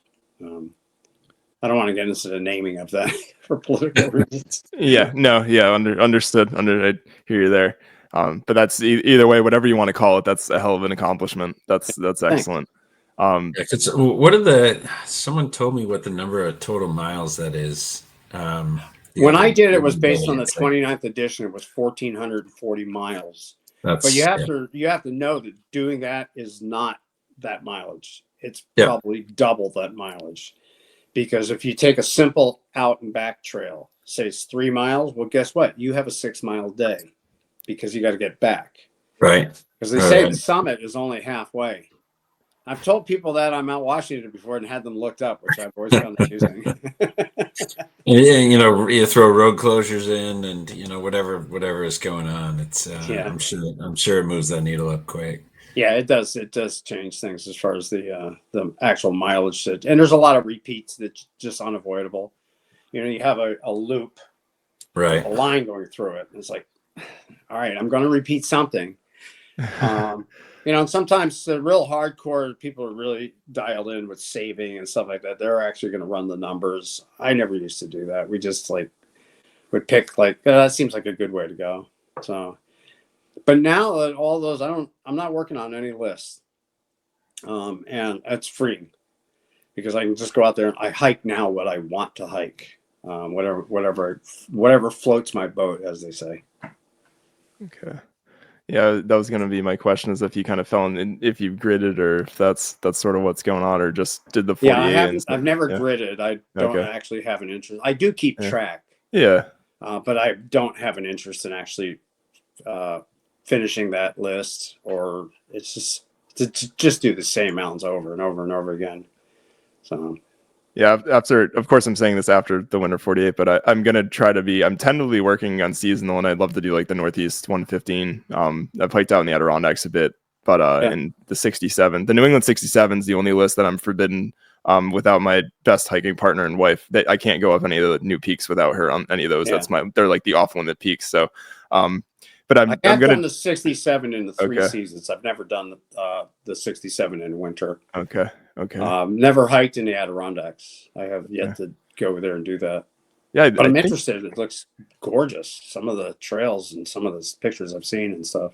Yeah, it's a different vibe out there for sure. I feel like it feels more remote to me anyways. Again, not like I've hiked out there a ton. I'm probably like halfway through almost my high peaks. And again, I'm guilty of going to the high peaks because I'm a list chaser, and there's a whole damn park that's like bigger than the state of New Hampshire, basically. That's huge, that has all these places to explore. So I'm gonna try to be better this year about example, like someone's like, oh, let's check out the Belknaps. Like, I guess maybe that's a bad example because there is a list, I guess, for the Belknaps, which I found out about recently, or patch. Oh yeah, hiking all the mountains and then hiking all of the trails in the Belknaps. But I'd like to try to get out and try not to just be a list centric all the time. Like, let's go out and do it and do fun stuff with what other people are looking for. But just so your listeners don't get it wrong, I'm in favor of the lists. I think they're great, and they get people to hike things that they wouldn't normally hike and have experiences that they wouldn't normally have. My mom didn't do the list. She did Tuckerman Ravine over and over and over again. She was just absolutely obsessed with that one mountain. And a lot of people don't know we have other mountains. So spread the word. There's a lot. It's funny you mentioned that too, though. I mean, it is like a thing where I have friends who have hiked up in New Hampshire, and like, again, they grew up where I grew up going to New Hampshire, but my parents really weren't hikers. My dad was like fisherman, kind of like that. So like we do like little stuff here and there, like maybe like Mount Pemmy, or like comparatively little. But like, it is funny. People will be like, oh, I've done like Franconia Ridge and I've done Mount Washington, but you'll be like, oh, what about Tom Field Willie? They'll be like, what are those? Like, I have no idea what those are, or like Zealand or things like that. Yeah. Like, I don't know what the heck those things are. Some people get confused with Flume. I know somebody that said, oh, I've done Flume, but they were actually talking about Flume Gorge. Yeah. Especially depending on which way you go up. That can be a vastly different experience from doing the flume gorge. Yeah, I talk about it in our hiking intro course, because we actually teach people how to carry a little bit of cord, like a 5 or 6 millimeter cord, and use it to do a double arm wrap to get themselves down something. And I use that as an example. Let's say you're doing a flume Liberty loop. You're going up Flume Slide Trail first, and you're getting onto Franconia Ridge over to Liberty, taking and then hitting Liberty Spring to go back down to Go. If you get up there and there's tornadoes on Flume, you're not going across to Liberty, so there's your exit. So you have to sometimes either take Osseo Trail down to Lincoln Woods and then maybe hitchhike back to the trailhead, or you have to go back down Flume, which could be deadly. It's on the terrifying 25 list, and it's pretty legitimate. So I teach people, just in something simple like a hike intro course, is how to use a rope to get themselves out of trouble, self-extrication, without getting hurt. So not only are they not having to call Fish and Game to say, hey, we're stuck up here, come get us. They're able to basically self-rescue and do so safely, so they don't get hurt trying to slide on their butt to get down some of the slabs and whatnot. That's awesome. That's a really good point. That's not even something I would have think of, and especially I did that with my wife over the summer. We went up Flume Slide, and its reputation definitely seemed to hold up to what I've heard about it, which is wet and kind of slippery and not great footing on a lot of it. Yep. Yeah, I couldn't imagine trying to go down that, or I wouldn't particularly want to go down it for sure, Nope. To say the least. I know people do, but yeah, I think a rope would, or in knowing, and again, having the education on a technique like that would make it a lot safer, to say the least. Yeah. Well, a long time ago, we had done the whole ridge. We went up Skakumchuck, which is at the northern end of Franconia Ridge, went up to North Lafayette, went all the way down to Flume. And our plan was originally to backtrack to Liberty and head down that way. And we were like, we really didn't want to do it. But it was spring, and people were coming up Flume Slide Trail and said, oh, you don't want to go down that. And we didn't. We knew better. But then I got the idea. It's like, we could probably make it down Flume Slide itself. And I basically jumped into it, tested the rocks, and it's like, yeah, let's do it. Like the front slide, the actual slide. Okay. Yeah, it wasn't bad. It wasn't very mobile. Some of the slides, like White Wall Slide, which is across from Z Cliff, I've climbed that, and that's a very active slide. I mean, you're touching a boulder that's the size of a Volkswagen, and it's rocking. Yeah, it's not. And there's stuff, you can see the rocks around you. There's a bunch of hit marks because they've been hit by other rocks. And it's like, that's pretty scary. Flume Slide itself wasn't like that. It was a pretty safe, and it felt like a pretty good descent. The hardest part is when we got to the bottom of it, because it was spring, we were probably chest deep in snow. Oh, wow. Just, from it sliding off of the slide, because the slide itself was all rock being exposed to the sun. But, we waded through that snow, and we got out of the deep snow, and we kept going south until we got to the trail. It was only like 100 yards. And we had missed all of the sketchy stuff on that trail. So it was actually a really fast and easy way to get down that mountain. I'm not recommending it to people. Certainly there's dangers when you're going down a slide, but to those that, have that ability and have that understanding and kind of know what they're getting into, it was fun. So, and some people they pride themselves in just doing slides and, some of the bushwhacks and stuff like that. So you got me thinking, like, individuals are going to your website and they're looking to sign up for things. I assume there's some level of fitness or such that they're advertising that they're capable of. We ask people what their fitness level is, and we also ask them what kind of day they are expecting to have.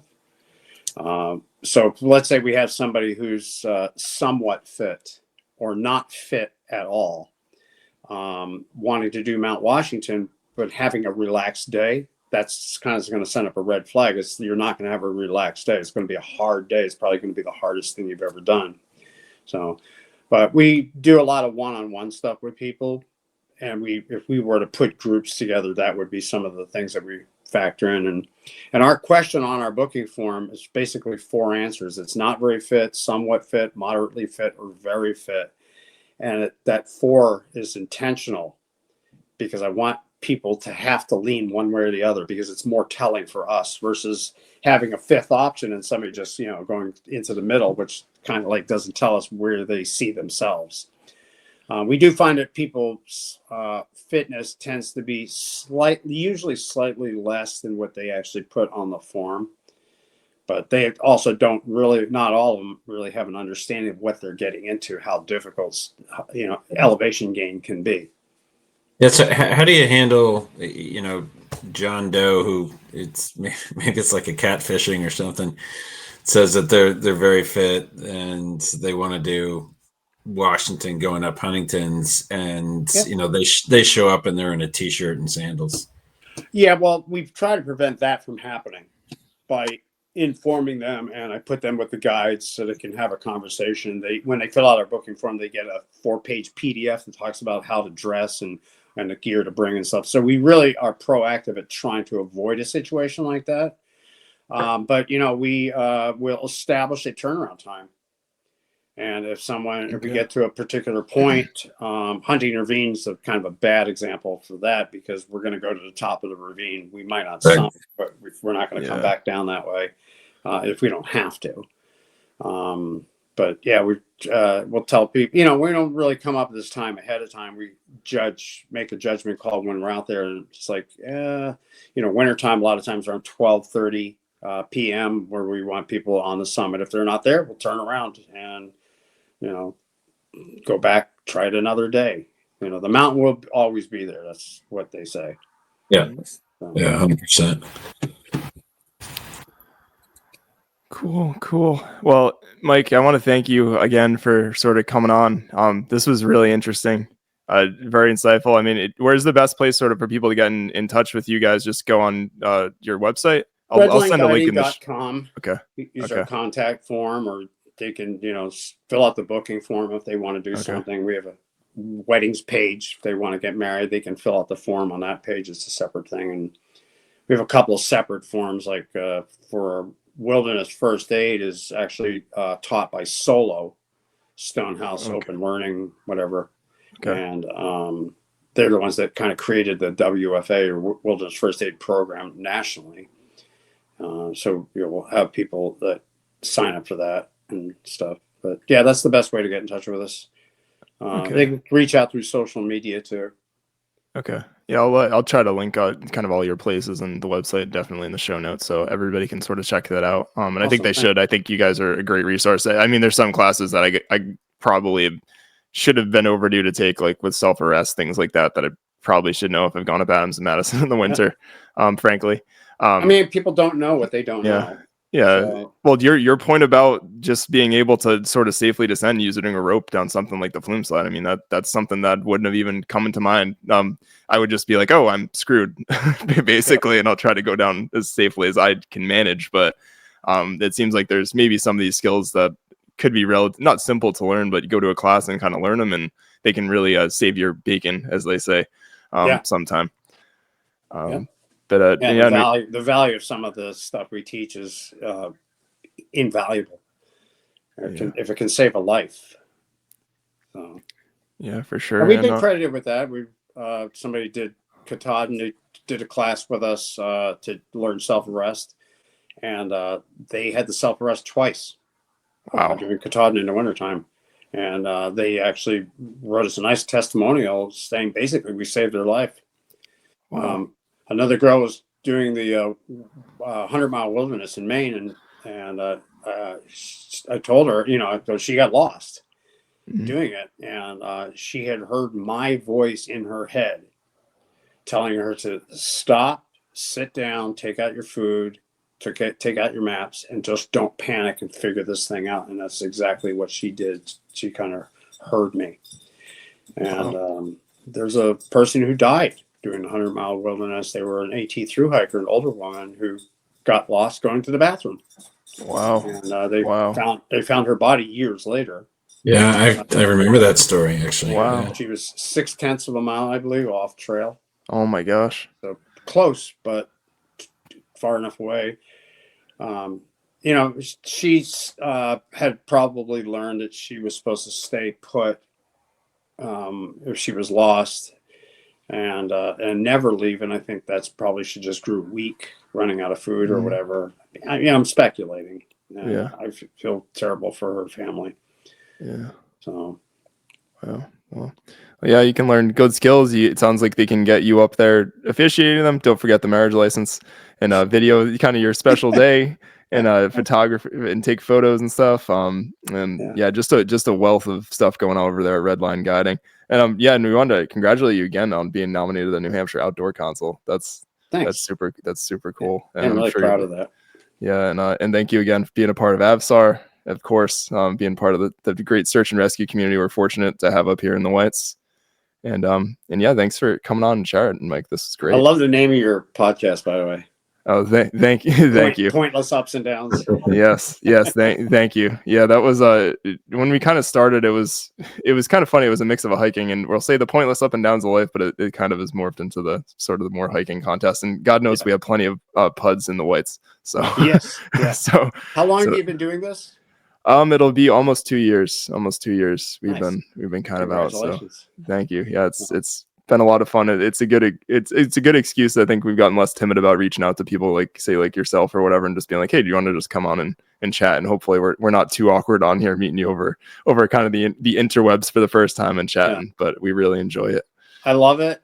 Thank you for having me. I really appreciate it. I'm honored that I'm interesting enough apparently to be on something like this. Oh, you're very interesting. I'm like, I don't know, maybe eventually we'll get back to Rainier and other things like that. I'd love to hear about sort of some of your other adventures. Cool. Love to share. Thank you very much, Mike. Thanks.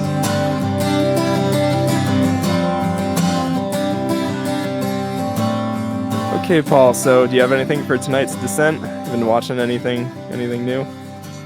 Yeah, I think I mentioned on a prior recording that we were watching Zero Day.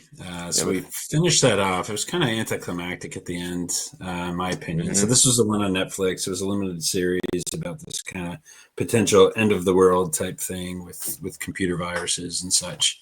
And it just, I think it's one of the challenges with some of those limited series that it just like they're just trying to jam so much into a handful of episodes, whatever the case is, and it's just like things kind of some of them I feel like just end too abruptly. It's like, oh wait a minute, we plan on 6 episodes, we got to finish this one, and it's like all of a sudden. But got through that, and then last night started. It's a new one called Adolescence. I am a sucker for any like British drama, British crime drama, anything on BBC and all of that. So it's a whopping 1 episode in, but the premise is, or at least as it's kicked off, is this 13-year-old boy was ultimately accused of murdering a girl, and I just dipped my toe in the water, so I don't know much more of that. I didn't really do a lot of that. Okay. A lot of discovery into it. I just saw that it was like British drama, and I'm like, sign me up, I'm in. Let's go. Excellent. How about you? Yeah, so I'm struggling to remember. Like, I didn't have time to go through our episode notes and what I'd said. I think I might have talked about this before, but I'm rewatching it and started rewatching it, so I'm going to talk about this again potentially. But there's a really good documentary. It's on HBO Max now. I think it's been floating around, but it's called 100-Foot Wave, and it's basically an in-depth story on Garrett McNamara, who's a big wave surfer from Hawaii. And actually, I saw him way back, whatever year Hurricane Bill was, and I was still surfing in Rhode Island, college years. So probably like 2010, 2011. I actually saw him paddle out at Newport at Breakers and surfing like 20-something foot waves on a stand-up paddleboard. So he actually flew out from Hawaii chasing this swell at the time. So a little, not like I met him in person, but I actually saw him surf waves and stuff and saw him. So that was pretty neat to look back on. But anyways, it's a really well shot and well filmed documentary style thing on sort of big wave surfing, and primarily his quote unquote discovery of Nazaré in Portugal as sort of the premier big wave spot in the world. And they go into really the interesting, so I guess it's oceanography or geology of what causes the swells and the waves in Nazaré to get that big. They go into sort of this whole the background story of how he kind of worked with the town to put Nazare on the map really a little bit as far as tourism and sort of show it to the world. Because a lot of people, especially like a lot of the big wave surfers out in Hawaii and California, like Mavericks and Jaws and these other places, like people just didn't believe that there were waves that big out there. They were like, oh, it's photoshopped, or maybe it gets good once a year. And finally, he basically starts living there almost part-time with his family and sort of friends, and this whole surf machine of like people on jet skis and all the equipment and all the training and stuff. And it kind of goes over the course of, I think it's the first season of the show, but it follows maybe the first 6 or 7 years of seasons he's like surfing out there, which generally it seems like the waves are biggest out there like fall into winter. Like and the deal is too, and it's kind of interesting because little surf tangent, but I believe in the northeastern US, we have sort of this coastal shelf that helps sort of kind of punch down a lot of the waves in the surf we get. Whereas Nazarene, like that side of Europe, it just drops off like into the Atlantic. So it's completely exposed to these massive swells in the central Atlantic. They're sort of uninhibited. They don't break down at all. And combined with the fact that there's basically, they call it Nazaré Canyon, that's off this point in Portugal, it just funnels these waves, and it's just wild. Like they literally, like the title of the documentary is 100-foot wave, and these guys are literally going out surfing waves that are estimated at face height to be in the ballpark of 100 feet. And regularly they're surfing these 50, 60-foot waves. And I did want to touch about like the way it's filmed, I think is super interesting. Like some of these shots that they're getting out there where I'm like, dude, like you need to get out of the way. Like that's too close. Like these guys obviously know what they're doing. But I think it's really interesting too, even if you've never surfed. I think if you're just sort of into the nature and the ocean and stuff, it's very interesting. And I think they do a pretty good job. And I believe there's 3 seasons of it. I actually cruised through them before, almost this time last year. I started watching on a plane coming to San Diego, but kind of just fell back into it since my father-in-law is from Portugal and grew up there till he was like 9 or 10. So I was like, oh, you need to like watch this one. We were actually up in the Adirondacks with him. I'm like, let's check this out. And because he really liked it and found it interesting because it was Nazaré and he had gone there as a kid to the beaches and stuff and seen and spent time there. So yeah, 100-foot wave. Really cool documentary. Yeah, I actually think I've seen that. Okay. There was 2 things I remember from it. Maybe it's not the same documentary, but I've seen something on, like before you even mentioned Portugal. I'm like, it's that place in Portugal I saw a video on. The guys on jet skis are equally as nuts. Oh my God. Yeah. It's that are, it's these teams that go and they're there for safety reasons to go and I'll just throw the word rescue because I don't know what else to call it. Kind of rescue the surfers before this 100-foot wave breaks on. And it did get me thinking, kind of like free solo, like these guys, they're just wired, in free solo. They went to that whole spiel about Alex Honnold and that area of the brain that detects fear is just not, he doesn't have any activity there. Absolutely. So it's just like, those guys got to be the same way. Like I mean, I don't know how you can do that and just, with any type of fear of death or risk aversion, whatever the case is. And it's just absolutely 100 feet, 10 stories. That's nuts. Yeah, it's mind boggling. They have some of the surfers on that he's working with earlier on, and they're actually guys, and I always kind of forget this, is like Ireland and England actually have, again, the opposite side of sort of where Portugal is. They get some really big surf and some really rough storms that really get badder and produce these massive swells. But like they're sort of like talking about how, like, imagine, they're like, people are like, how big are the waves? They're like go down like an alleyway in like a city and you look at these 10 or 12 story buildings. He's like, imagine that chasing you and moving at like 30 miles an hour into the beach. Like that's what they're literally surfing. Like the whole and they go into sort of how tow surfing starts too, and that whole like sort of light bulb of like, oh, like if you can't paddle into a wave, we're gonna there's also food for thought, is that should you be paddling into a wave if you can't catch it with your own body strength anymore? Or do we just need to go like 30 miles an hour and get towed into it?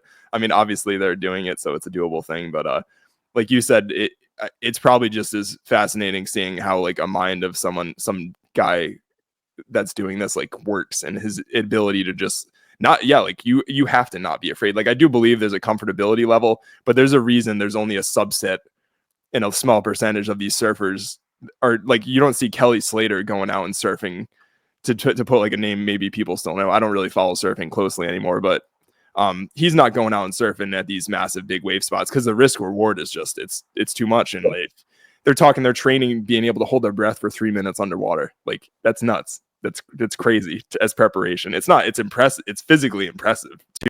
Don't get me wrong. I'm not trying to say like they're flat out. There's no effort or anything. Like it's well thought out what they're doing and it's well planned. But yeah, it's really interesting. Like I said, HBO Max right now, but it's floating around and you can find other episodes of it. And like you were saying, you might have seen part of it. I think there's 3 seasons and they're probably like 8 to 10 episodes each. I think the first season's probably the most interesting. The next 2 are kind of like, you kind of know the deal already. And there's only really so much they can really talk about it after a while. But really cool stuff. So I heard that you might have another ranking for me this week. I do. Excellent. So excellent. Last time we did a blind ranking. So for those who didn't listen, let me get my notepad ready. Yeah. So I gave Nick a list of 5 mountains that he had to rank for his winter hikes, and kind of sight unseen. I didn't submarine them. Didn't throw any. No, it was fair. Really bad ones. So I'm going for another genre of yours that you enjoy. Okay. So I'm gonna give you now. I know this is completely subjective. Okay. But it's gonna be a blind ranking of the top 5 guitarists of all time. Okay. And I'll give you a little chance at the end to like, all right, you know what? Some of these might not be kind of necessarily who you believe in. But I hope I know all of them as well. So I guarantee you do, because I did. So. Okay. All right, ready to roll? So yeah, number 1 being the highest, 5 being the low. Okay. Correct. Okay. Correct. Right. So, and I'm just picking these at random. So let's start with Stevie Ray Vaughan. Ooh.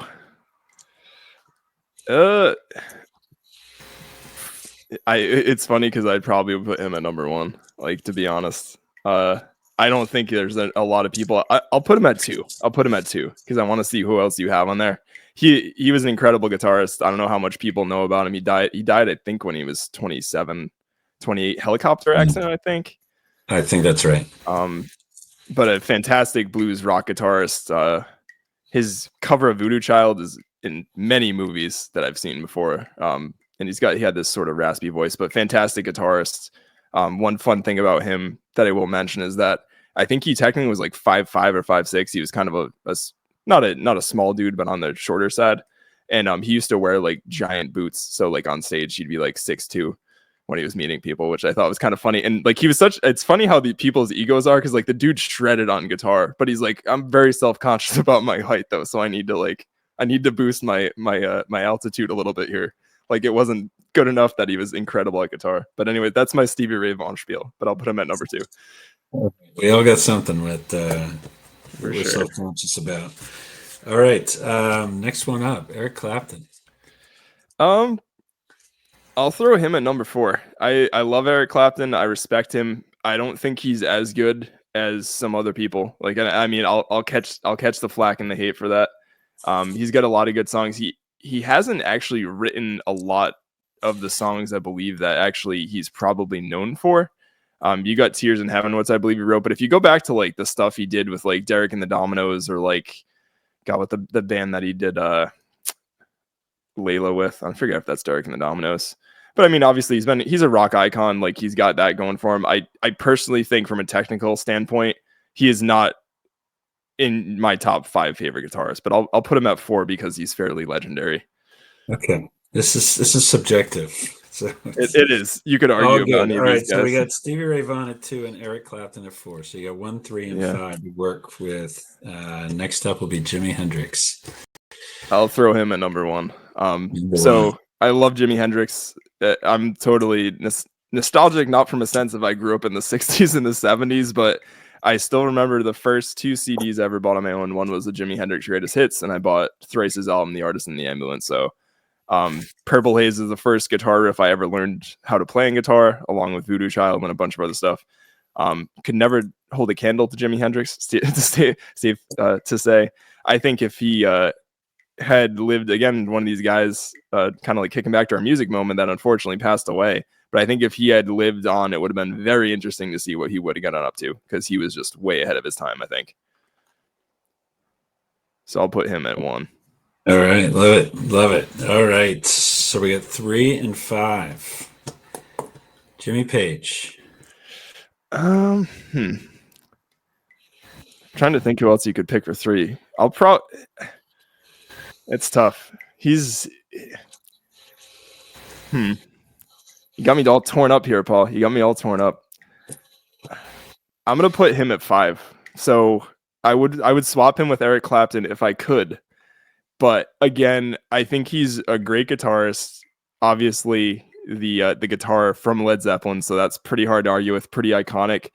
Again, I just don't think when you stack him up against Jimi Hendrix or Stevie Ray Vaughan and just pure guitar prowess and ability to play ridiculous solos and innovative things, I'm just called him not innovative, which is going to get some heat. He is innovative, but I just think he doesn't stack up to Jimi Hendrix or Stevie Ray Vaughan, frankly. So I'll put him at number 5. All right, love it. I'm not trying Who am I to left with? Like have a sleepless night about this. It's okay. And so, all right, Jimi Hendrix at 1, Stevie Ray Vaughan at 2, Eric Clapton at 4, and Jimmy Page at 5. So that leaves the number 3 slot for Mr. Van Halen. Yeah, I'm cool with that. I'm cool with him at number 3 slot. Yeah, Eddie Van Halen's fantastic. He doesn't beat out Stevie Ray Vaughan or Jimi Hendrix for me. He definitely beats out Eric Clapton. Jimmy Page, I'd say, sort of a toss-up. I think obviously in the band Van Halen, he kind of invented the whole sort of tapping thing with guitar, and I think some of the stuff he's still like.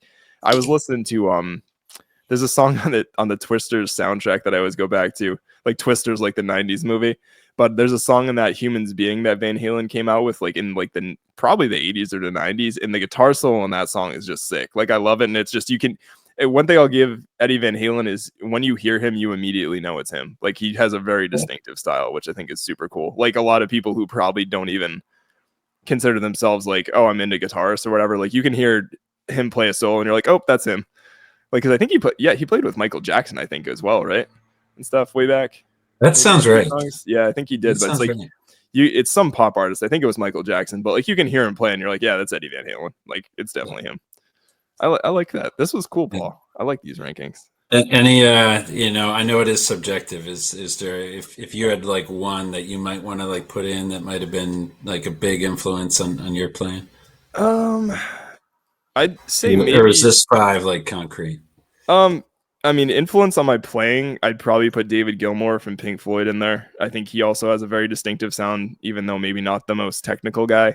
As far as just guitarists I've listened to a lot, and I've also been fortunate enough to see live, Steve Vai, who's more of a virtuoso kind of guitarist, and really only in room probably if you're really into guitar. He's the most impressive person I've ever seen play guitar in person. He makes you feel like you don't know, like why should you pick up a guitar? Like if you watch him play guitar, frankly. So they're definitely honorable mentions in my book. But there's so many good guys out there. They're just these guys are in my circle. But I liked your picks. Love it. You can thank ChatGPT. Oh, good job, ChatGPT. Paul GPT. Cool, man. Well, another great episode in the books. You can follow us at Puds Podcast on Instagram. You can find us at Puds Podcast on Facebook, Puds_podcast on YouTube. We've got stickers. Shoot us your name, address through any of these social media messaging portals, and we will get back to you. And unless you've got anything else to chime in with, Paul, anything else? Oh, all good. It's too late to get into my troubles. Actually, even getting started on the hike the other day. I forgot to bring up my car situation. So okay, that'll be a conversation for another time. But okay. It was something I was in full pucker. So oh Jesus. Yeah. We'll have to hear about this off the podcast before we get back on the podcast. But all right, man. Well, until next time. Goodbye, everybody. Yeah. Cheers. Puds Podcast was produced and recorded in Black Hat Studios by the Pud Boys. Find us on Apple, Spotify, or wherever you get your podcasts. If you enjoyed, please consider leaving us a review and subscribing. Find us on social media, and we'll see you next time.